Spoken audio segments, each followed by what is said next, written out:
তো বন্ধুগণ, আমরা যেরকমটা আপডেট দিয়েছিলাম সকালে, ঠিক সেরকম পরিস্থিতি কিন্তু লক্ষ্য করা যাচ্ছে। এই ঝড় বৃষ্টির উপর আমরা গত এক সপ্তাহ ধরে আপডেট দিয়ে আসছি। ভারী থেকে অতি ভারী বৃষ্টি কিন্তু ইতিমধ্যেই শুরু হয়ে গেছে বেশ কয়েকদিন ধরে।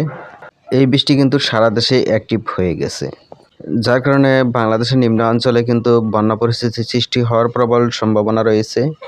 এই মুহূর্তে রংপুর, ঢাকা, ময়মনসিংহ, সিলেট এই 4টি বিভাগের বেশিরভাগ অঞ্চলে কিন্তু মেঘাচ্ছন্ন। চলতেছে ধাপে ধাপে হালকা থেকে মাঝারি, কিছু কিছু অঞ্চলে ভারী বৃষ্টি। এছাড়াও চট্টগ্রাম বিভাগের বাকি অঞ্চলে প্রবেশ করতে চলেছে। বরিশালের বেশিরভাগ অঞ্চলেই বৃষ্টি শুরু হয়ে গেছে।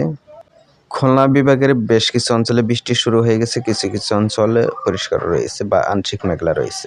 চলিত এই বৃষ্টি মে মাসের প্রথম সপ্তাহ জুড়ে কিন্তু অ্যাক্টিভ থাকার সম্ভাবনা রয়েছে।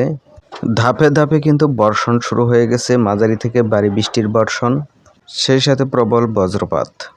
এই মুহূর্তে কিন্তু আপডেট তৈরির সময় বরিশালে কিন্তু প্রচণ্ড বজ্রপাত হচ্ছে এবং চট্টগ্রামের নোয়াখালী, ফেনীর দিকটায়।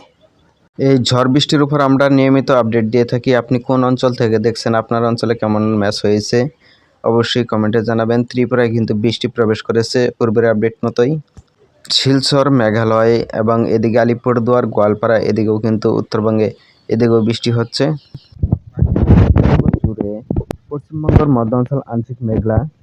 পশ্চিমবঙ্গের দক্ষিণবঙ্গ কিন্তু মেঘাচ্ছন্ন রয়েছে, কিছু কিছু অঞ্চলে হালকা পাতলা বৃষ্টি চলতেছে। মেঘটি কিন্তু অনেকটাই হালকা হয়ে গেছে। ঝাড়খণ্ডে যে মেঘ তৈরি হয়েছিল পশ্চিমবঙ্গের দক্ষিণবঙ্গে প্রবেশ করেছে, তা অনেকটাই হালকা হয়ে গেছে। তো ভিউয়ার্স, ভিডিওটি এ পর্যন্ত। এতক্ষণ পাশে থাকার জন্য ধন্যবাদ।